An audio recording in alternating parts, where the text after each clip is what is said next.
back on Boost Your Business, we're going to learn how restrooms can be more accessible and appealing to your customers. Let's go out on location where we have Max Gaines with our local building expert, John Reed.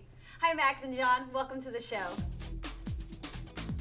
Thanks, Mary, and thank you, John, for joining me out here on location. We're going to have a discussion about restroom accessibility. Hi, guys. Thanks for having me. Great. And so, John, what kind of clear spaces are we talking about in a restroom? I mean, do we need to land an airplane in there? No, Max.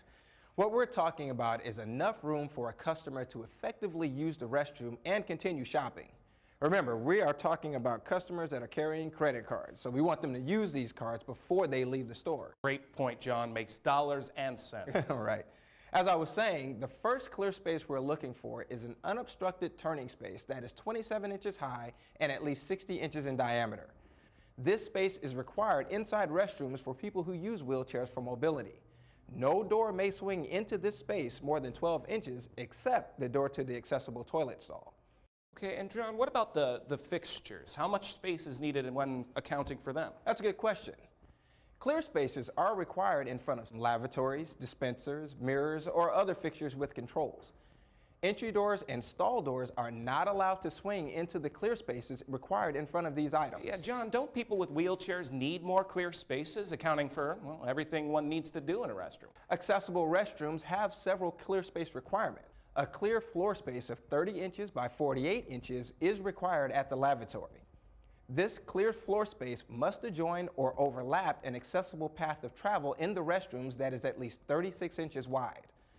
This clear space allows a person using a wheelchair for mobility to move close enough to comfortably use the faucet controls, dispensers, or a mirror. Gotcha. And John, what about the counters? I mean, I know sometimes I even feel like there's not enough room to wash my hands. When lavatories are located next to a sidewall or partition, the center of the lavatory must be a minimum of 18 inches away from the sidewall to allow for arm movement. Okay. The front rim of the accessible lavatory must be a minimum of 17 inches in horizontal depth away from the wall and mounted with the rim or counter edge a maximum of 34 inches from the floor. Gotcha. So what about those places that have all sorts of junk under the counter? Those things can prevent someone from using the lavatory or mirror. I actually have a slide if you can. Oh yeah, Mary, go ahead and put that graphic up for us. Thank you. The vertical clearance under the counter at the front edge of the lavatory must be at least 29 inches above the floor. Moving 8 inches underneath the lavatory, the space is reduced to 27 inches above the floor. The last measurement of clear space on the floor is 6 inches forward from the back wall. As you can see in the slide, this space for toe clearance must be at least 9 inches high. The toe clear space must be free of equipment such as hot water heaters or obstructions such as garbage cans or supplies. What about all the fixtures that are hand operated? That's a good point. Faucet controls and other operating mechanisms must be usable with one hand and not require tight grasping or pinching or twisting of the wrist. When push type, electronic, or automatic faucet controls are activated, the water must remain on for at least 10 seconds. Listen, what else should I look for in the lavatory? Well, to avoid burn injuries, water pipes and drain pipes under accessible lavatories must be insulated or covered. For the same reason, sharp or abrasive surfaces under lavatories must not be allowed. Good stuff, John. Now, why do some restrooms have all kinds of dispensers in them? I feel like I'm in a fancy place where the guy is sitting down, gives you a towel. What's that all about? The important point is that at least one of each type of restroom dispenser or other equipment must be located on the accessible path of travel. Okay. Where controls are provided, at least one of each type of towel holder, sanitary napkin dispenser, waste receptacle, or other dispenser must be installed with the controls a maximum of 40 inches above the floor. For all operable controls, the movement of the control from beginning to end must be at or below the 40-inch maximum height.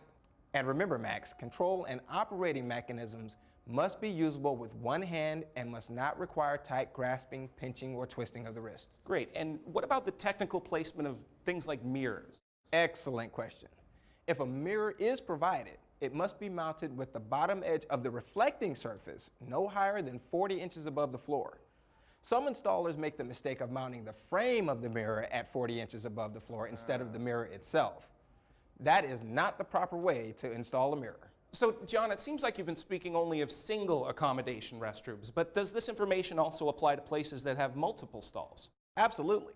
But just as a reminder, today we are talking about the basics of restroom accessibility.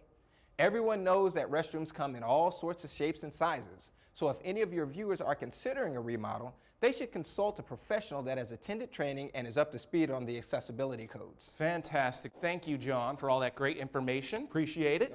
And we'll go back to you, Mary. Thank you, John, for that great information our business owners can use to make their customers happy. You can find out more about how the ADA applies to your business at www.ada.gov.